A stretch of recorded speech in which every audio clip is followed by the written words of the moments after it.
देखिए OBC annexure जब fill करने की बात आएगी, वैसे ऑलरेडी मैंने वीडियो बना के दिया है, इस बात को समझिएगा कि आपको सबसे पहले ये समझना होगा कि ओबीसी के लिए कौन-कौन लोग एलिजिबल ओबीसी में वो लोग एलिजिबल हैं, जिन लोगों के पेरेंट्स की इनकम मैं कह रहा हूँ ध्यान में रखना, ठीक है? ईडब्ल्यूएस के लिए पेरेंट्स की ना होके फैमिली की हो जाएगी, चेंज को ध्यान में रखना, ठीक है? ओबीसी के लिए कौन-कौन लोग एलिजिबल हो पाएंगे ओबीसी में, और ओबीसी में भी हम बात कर रहे हैं नॉन क्रीमी लेयर की। ध्यान में रखना ओबीसी में अगर आप क्रीमी लेयर में हैं तो कोई फर्क नहीं पड़ेगा, क्योंकि creamy layer as a general की तरह ही कंसिडर होता है। नॉन क्रीमी लेयर है तब आपको रिजर्वेशन का फायदा मिलेगा। Now we will talk about who is eligible for non creamy layer. अगर आपके पेरेंट्स की इनकम 8 लाख से कम है तो आप ओबीसी नॉन क्रीमी लेयर के लिए एलिजिबल है, इन केस आपके पेरेंट्स गवर्नमेंट जॉब में नहीं है तब।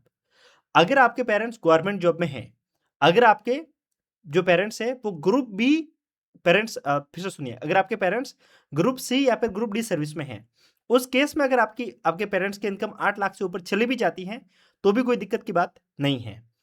अगर आपके पेरेंट्स ग्रुप ए या फिर ग्रुप बी सर्विस में हैं, पेरेंट्स में ध्यान में रखना, अगर आपके पेरेंट्स में आपके पापा ग्रुप ए सर्विस में है या फिर आपकी मम्मी ग्रुप ए सर्विस में है, दोनों में से कोई भी ग्रुप ए सर्विस में है, तो आप क्रीमी लेयर के लिए एलिजिबल हो जाएंगे, नॉन क्रीमी लेयर के लिए नहीं।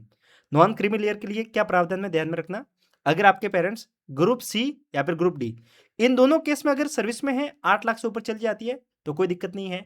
लेकिन अगर आपके पापा या फिर आपके मम्मी दोनों ग्रुप बी सर्विस में है तो आप क्रीमी लेयर में आ जाएंगे।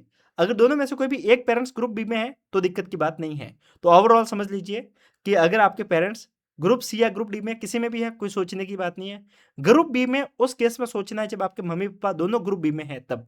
अगर आपके दोनों नहीं है, केवल एक है, तो कोई दिक्कत नहीं है, और ग्रुप ए में कोई भी आ जाएगा तो वो एलिजिबल नहीं रहेगा। तो ये था पूरा ओबीसी का नॉन क्रीमी लेयर का पूरा प्रावधान। Now we will talk about the annexure. Annexure कैसे अपलोड करना है। सबसे पहले आपको आपके पापा की बर्थ डेट को डालना है, फिर आपको आपके मम्मी की बर्थ डेट को डालना है। अगर आपके पापा के पास में परमानेंट अकाउंट नंबर यानी कि पैन कार्ड है तो आप यस पे क्लिक करेंगे, नहीं है तो आप नो पे क्लिक करेंगे। यस पे क्लिक करने के बाद में आपको यहाँ पे आपके पापा का पैन कार्ड डालना रहेगा। देन आफ्टर आपको आपके मम्मी का पैन कार्ड डालना रहेगा, अगर आपके पास में है तो यस, अदरवाइज नो पे क्लिक करके आप आगे बढ़ जाएंगे। फिर आपको आपके पापा के प्रोफेशन के बारे में लिखना है, और वो डिटेल में लिखना है कि क्या करते हैं आपके पापा। फॉर एग्जाम्पल अगर शॉपकीपर है तो आप शॉपकीपर लिख सकते हैं, अगर ऑटो चला रहे हैं तो आप ऑटो चलाने वाला भी लिख सकते हैं, अगर फार्मर है तो आप फार्मर लिख सकते हैं। जो भी है उसको आप एग्जैक्टली आप लिखेंगे, ठीक है। वेदर योर फादर इज और वाज इन सर्विस, अगर आपके पापा सर्विस में थे या फिर है तो आप यस पे क्लिक करेंगे, अगर आप नहीं है तो आप नो पे क्लिक करेंगे, ठीक है। यस पे क्लिक करने के बाद में आपसे पूछा जा रहा है कि किस सर्विस में है। देखिए सर्विस अलग चीज होती है, प्रोफेशन अलग चीज है, ठीक है, सीधी सी बात है। सर्विस मतलब कहीं पे वो एम्प्लॉय कहीं पे लगे हुए हैं और उनको सैलरी मिलती है, जहाँ पे आप वो परमानेंटली काम कर रहे हैं, ठीक है। सर्विस का मतलब ये है। ओवरऑल कहना मतलब जॉब पे जाते हैं ना कि मैं सुबह 9 बजे जा रहा हूँ, वो एज ए सर्विस आप समझ सकते हैं, ठीक है। और बिजनेस का मतलब क्या, वो खुद अपने दम पे कर रहे हैं, जैसे कि फार्मर वगैरह। खैर इसको समझाने की जरूरत नहीं, आप थोड़ा कॉमन सेंस लगाएंगे तो समझ में आ जाएगा। तो यस और नो पे क्लिक करेंगे, अगर यस पे क्लिक करते हैं तो आप बताएंगे कि क्या सर्विस है, जो सर्विस है उसको आप मेंशन करेंगे। अगर वो सेल्फ एम्प्लॉयड है तो आप उसको भी आप लिख सकते हैं, ठीक है। यहाँ पे सारी चीज़ें लिखी हुई मिल जाती है। यूपीएससी ने यहाँ पे होम मेकर कर दिया, होम मेकर भी हो सकती है सर्विस में, ठीक है। If in service whether he was working under the central government, state government undertaking, insurance organisation, अगर इंश्योरेंस में भी अगर वो सर्विस में है तो उसको आप यहाँ पे मेंशन करेंगे, ठीक है। Universities, private organisation, government aid school, किसी को भी है तो आप लिख सकते हैं, ठीक है। और नो पे क्लिक करेंगे तो आपको कुछ चीज़ें डालने की जरूरत नहीं है। और जहाँ पे आपके पापा काम करते हैं ना, उस एड्रेस को भी यहाँ पे लिखना होगा, ठीक है, जिस भी डिपार्टमेंट में काम करते हैं, फुल एड्रेस आपको यहाँ पे लिखना होगा, ठीक है। फिर आपको लिखना होगा name of the post to which he was appointed by the direct recruitment.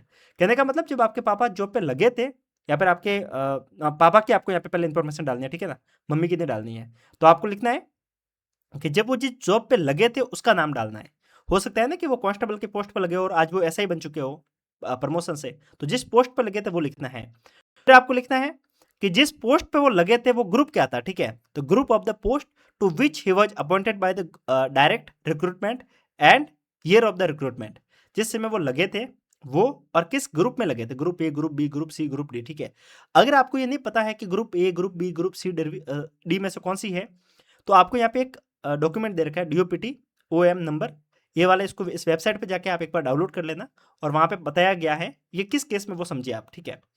In case आपके पेरेंट्स की जो ग्रुप है वो आपको समझ में नहीं आ रहा है, ग्रुप ए है, ग्रुप बी है, ग्रुप सी है, ग्रुप डी है, समझ में नहीं आ रहा है, तो आप यहाँ पे जाएंगे, यहाँ पे लिखा हुआ है कि जो मानो आपके पेरेंट्स गवर्नमेंट जॉब में है तब तो आपको पता ही होगा, पर प्राइवेट जॉब में, ठीक है, और आपको ये नहीं पता है ना ग्रुप बी की सर्विस है या ग्रुप डी है या ग्रुप कौन सी है, तो आपको इस वेबसाइट पे उसके इक्विवेलेंट लिखा जाएगा कि जो अगर फॉर एग्जांपल कोई कलर का काम है किसी प्राइवेट ऑर्गेनाइजेशन में, तो वो किस सर्विस में आता है वो आपको यहाँ पे मेंशन देखने को मिल जाएगा। फिर आपको क्या करना होगा, जो आपके पापा की रिक्रूटमेंट का जो डॉक्यूमेंट होगा वो आपको यहाँ पे अपलोड करना रहेगा। ये इस केस में अगर प्राइवेट जॉब में है तो, और नहीं पता है ना तो इसको आप छोड़ भी सकते हैं, ऐसा कोई मामला इश्यू वाला है नहीं, क्योंकि यहाँ पे स्टार किया हुआ नहीं है, तो जहाँ पे स्टार नहीं है उसको अपन छोड़ सकते हैं, इतना कोई इश्यू वाला मामला है नहीं। If the father has retired और रिजाइन और टर्मिनेटेड फ्रॉम द सर्विस, अगर हो रखा है ऐसा कोई भी केस हो तो आप उसको लिख सकते हैं, अगर नहीं तो आप उसको छोड़ सकते हैं। अगर आपके पेरेंट्स इंटरनेशनल ऑर्गेनाइजेशन में किसी में काम कर रखे हैं, for example UN, IMF, world bank, तो आप यहाँ पे यस करेंगे और लिखेंगे कि कहाँ पे काम कर रखे हैं। और अगर आपके फादर की डेथ हो चुकी है तो आप उसको भी मेंशन कर सकते हैं यहाँ पे। और अब यहाँ पे ध्यान में रखना, काफ़ी लोग कंफ्यूज एक सवाल मुझे पूछ रहे थे कि सर मेरे पेरेंट्स अभी नहीं है, मेरा फादर नहीं है, फिर मॉम नहीं है, तो यहाँ पे मैं क्या डालूँ? अगर नहीं है उस केस में आप यहाँ पे 000 डाल सकते हैं, अगर वो है ही नहीं तो फिर उसको आप 0 मेंशन करेंगे तो ऐसा कोई इश्यू होगा नहीं, ठीक है। फिर आप डेथ हो चुकी है तो उसको आप यहाँ पे मेंशन कर सकते हैं, if the father suffer from the permanent incapacity while the service. आप इसका मतलब समझिए कि जिस समय आपके पेरेंट्स, आपके पापा सर्विस में थे, अगर उस समय कोई एक्सीडेंट वगैरह हो गया है और कुछ परमानेंट इनकैपेसिटी उनके शरीर में डेवलप हो चुकी है, फॉर एग्जांपल ले सकते हैं कि आप कुछ फ्रैक्चर या फिर परमानेंट डिसेबिलिटी, आप समझ सकते हैं, ठीक है। तो आप उसको यहाँ पे मेंशन करेंगे यस पे, और कब से हैं उसको आप मेंशन करेंगे, ठीक है, डेट को। अब आपने जो अभी तक जो जानकारी भरी है उसको आपको फिर से यहाँ पे लिखना होगा, post, name of the post and the group of the post, equivalent of the post, जो आपकी पोस्ट है वो लिखना है, पे स्केल लिखना है, डेट ऑफ द अपॉइंटमेंट लिखना है, date time appointment and the promotion, जो उस चीज़ को लिखना है, मतलब अगर age at the time of the appointment या प्रमोशन, ये किसके लिए, इसको समझना होगा, है ना। Name of the post in the group of the post and equivalent of the post, pay scale of the post, date of the appointment, promotion to the post, ठीक है।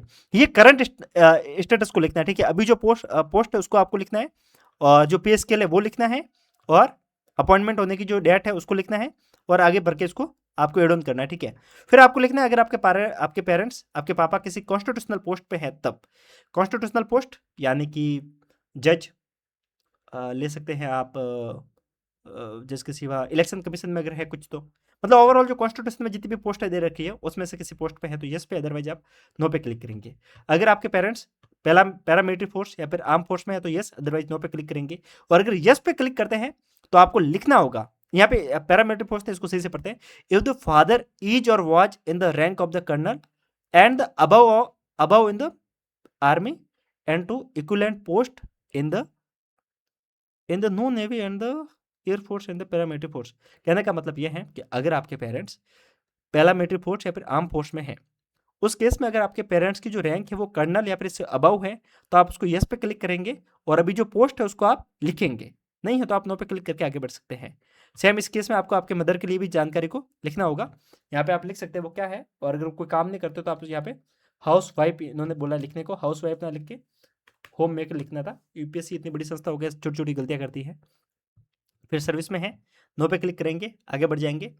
वैसे तो इंडियन मदर सर्विस में होते नहीं है, अगर है तो आप लिख सकते हैं, अदरवाइज नो पे क्लिक करके आगे बढ़ सकते हैं। इन केस अगर नहीं है, अगर उनकी भी डेथ हो रखी है तो आप उसको भी मेंशन कर सकते हैं, ठीक है। यहाँ पे आ रहा है कि ये फिल नहीं हो रहा है, अच्छा, ठीक है। इसके बाद में इस वाले पोर्शन को पढ़ने की जरूरत नहीं है, स्टार नहीं है तो ध्यान में रखना, जहाँ पे स्टार नहीं है ना उसको आप छोड़ सकते हैं, ठीक है, ऐसा कोई इश्यू होगा नहीं। अब यहाँ पे मेन प्रॉब्लम यहाँ पे आएगी एग्रीकल्चर लैंड को लेकर। अगर आपके पेरेंट्स के पास में एग्रीकल्चर लैंड है तो यस पे क्लिक करेंगे, और नहीं है तो आप नो पे क्लिक करके आगे बढ़ जाएंगे, ठीक है। अब यहाँ पे यस पे क्लिक करने के बाद में आपसे पूछा जा रहा है कितना एरिया है जो आपके पास। देखिए अब यहाँ पे एक बात आपको बताता हूँ, अगर आपको एरिया वगैरह पता है तो भर दीजिए, नहीं पता है तो छोड़ दीजिए। ऐसा क्यों बता रहा हूँ, डेट बचे हैं हमारे पास में 2 दिन बचे हैं, पता करने जाएंगे और समस्या होगी। इससे बढ़िया डायरेक्टली खाली छोड़ दो इसको, क्योंकि यहाँ पे स्टार नहीं है, स्टार नहीं है तो इसको अपन खाली छोड़ भी देंगे तो कोई इश्यू होगा नहीं। है जानकारी पता तो मैं आपको यहाँ पे बता देता हूँ, area of the irrigated land on by the father mother and the children together, आपके द्वारा, आपके मम्मी और आपके पापा तीनों का मिलाकर कितनी एग्रीकल्चर लैंड आपके पापा के पास में है। एग्रीकल्चर लैंड अलग होती हैं, रेजिडेंशियल लैंड होती है वो अलग होती हैं। कृषि भूमि होती है ना वो अलग से ही मेंशन होती हैं। तो अगर है तो उसको आप यहाँ पे मेंशन करेंगे, जो है उसकी जानकारी यहाँ पे मेंशन करेंगे। यहाँ पे किसका लिखना है, इरिगेटेड लैंड की, जो सिंचाई युक्त भूमि है, कहने का मतलब जिसपे खेती होती है। और अनइरिगेटेड लैंड कहने का मतलब जो एग्रीकल्चर के नाम पे आवंटित तो है पर यहाँ पे खेती होती नहीं है। अगर है तो उसकी एरिया आपको यहाँ पे लिखना होगा। फिर statutory ceiling limit of the irrigated land holding at the place where land और ऑन इज लोकेटेड, कहने का मतलब एक लिमिट होती है किसी भी एरिया में जमीन को होल्ड करने की, कि एक व्यक्ति कितनी होल्ड कर सकता है। वो आपके डिस्ट्रिक्ट की भी एक लिमिट होगी, वो आप यहाँ पे मेंशन कर सकते हैं। पता है तो ओके, नहीं पता है तो खाली छोड़ दो। फिर आपको अनइरिगेटेड लैंड की जो लिमिट है उसको आपको लिखना है। और फिर उसके बाद में if the land is both irrigated and unirrigated indicates whether the condition given in clause B sub clause 1 of the schedule 5 of the DOPT. अब इतनी सारी जानकारी नहीं पता होगी किसी को, खाली छोड़ दो, सीधा बता रहा हूँ, खाली छोड़ दो। और मेरे पेरेंट्स के पास तो है ही नहीं, तो मैं तो नो करके आगे बढ़ जाऊंगा। अब यहाँ पे एक बात ध्यान में रखना, फाइनेंशियल सर्टिफिकेट आपसे मांगा जा रहा है। अगर है तो ओके, नहीं है तो आप आगे बढ़ेंगे। अब इसको समझते हैं कैसे क्या करना है, ठीक है। सबसे पहले आपको बढ़ना है salary from the income from the salary, income from the agriculture and income from other sources, ठीक है, okay. And the whether your father has full ITR, if yes तो आप यस पे क्लिक करेंगे, नो तो आप नो पे क्लिक करेंगे। Whether the ITRs of the 3 year respect of your father are available with you uploading, yes और नो पे। अब मैं आपको समझाता हूँ क्या करना है यहाँ पे। इन केस अगर आपके पेरेंट्स की डेथ, आपके पापा की डेथ हो चुकी है, तो आप यहाँ पे 0 0 फिल करेंगे। अगर है तो आप कैसे फिल करेंगे, इनकम फ्रॉम द सैलरी, जो सैलरी से इनकम आ रही है आप उसको यहाँ पे मेंशन करेंगे। अगर सैलरी से कुछ नहीं आ रही तो आप 0 मेंशन करेंगे। एग्रीकल्चर से जो इनकम आ रही है, अगर आ रही है तो यस पे जो आ रही है वो लिखेंगे, नहीं आ रही तो आप 0 पे क्लिक करेंगे। और income from the other sources, अब आपको यहाँ पे क्या फिल करना है वो समझिए। कि अगर आपके पेरेंट्स सर्विस में हैं तो सैलरी लिखेंगे, और अगर आपके पेरेंट्स सर्विस में नहीं है, फॉर एग्जाम्पल शॉपकीपर है, टैक्सी चलाते हैं, या फिर प्राइवेट कुछ और अपना कुछ काम करते हैं, कोई दुकान लगाते हैं छोटे से, ठीक है, तो आप उस केस में क्या करेंगे कि वो आपके अदर सोर्स की इनकम हो जाती है, ना कि सैलरी। तो आप यहाँ पे आपकी जो अदर सोर्स की इनकम है वो आप लिख सकते हैं। जब मैंने एक लॉन्ग वीडियो किया था ना, वहाँ पे इस जानकारी को मैंने मेंशन किया नहीं था, ठीक है, तो यहाँ पे मैंने आपको बता दिया। सैलरी में अगर सैलरी आ रही है तो, अदरवाइज आप इनकम फ्रॉम द एग्रीकल्चर को लिखेंगे, और इनकम फ्रॉम अदर सोर्स को करके आप यहाँ पे फिल कर सकते हैं जो आपकी एग्जैक्ट सैलरी है उसको। फिर आप यहाँ पे देखिए, ये आपको तीनों साल का लिखना है, 2022, 2023, 2024, इन तीनों साल की जानकारी आपको यहाँ पे मेंशन करनी रहेगी। अगर आपके पापा आईटीआर फिल करते हैं तो आप यस पे क्लिक करेंगे, और अगर नहीं करते हैं तो आप नो पे क्लिक करेंगे, यस कर देंगे, ठीक है। अब बात रहती है कि आपके पास में पिछले 3 साल का आईटीआर अवेलेबल है या नहीं है। अगर यस तो यस, नहीं है तो आप नो पे क्लिक करेंगे। अब आपको ध्यान में रखना है, आप यहाँ पे नो करने के बाद में जब आपका इंटरव्यू होगा ना, उस समय आपको ये जानकारी फिल करनी रहेगी।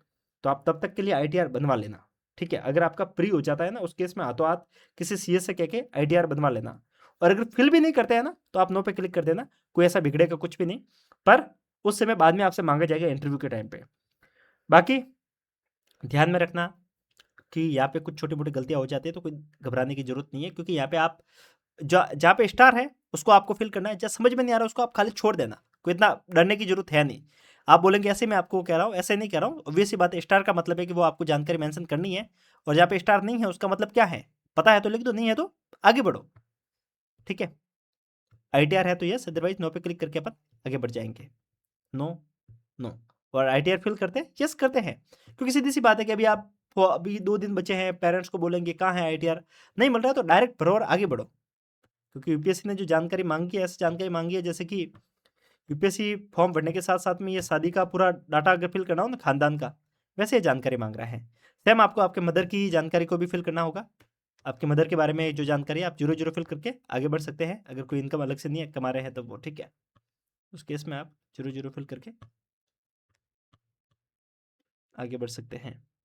फिर आपको पूछा जा रहा है कि आपके मदर आईटीआर फिल करते हैं, नो पे क्लिक कीजिए, सीधा नो पे क्लिक करके आगे बढ़ जाइए, ठीक है। फिर उसके बाद में जो आपका आईटीआर है उसको आपको मर्ज करके अपलोड करना रहेगा, अगर इन केस आपके पास में है तो। अब आपको detail of the wealth held by your parents, जो आपके पेरेंट्स की जितनी भी वेल्थ है वो आपको यहाँ पे मेंशन करनी है। अब वेल्थ में तो क्या क्या आता है, सब कुछ आता है, सोना चांदी पैसा जवाहरात सब कुछ। पता है तो ठीक, नहीं है तो खाली छोड़ दो क्योंकि स्टार नहीं है। And whether the wealth held is above the exemption limit as the prescribe in the wealth tax act. Obvious सी बात है कि इतनी इनकम तो होगी नहीं, और होती है तो भी इंडियंस लोग कहाँ दिखाता है।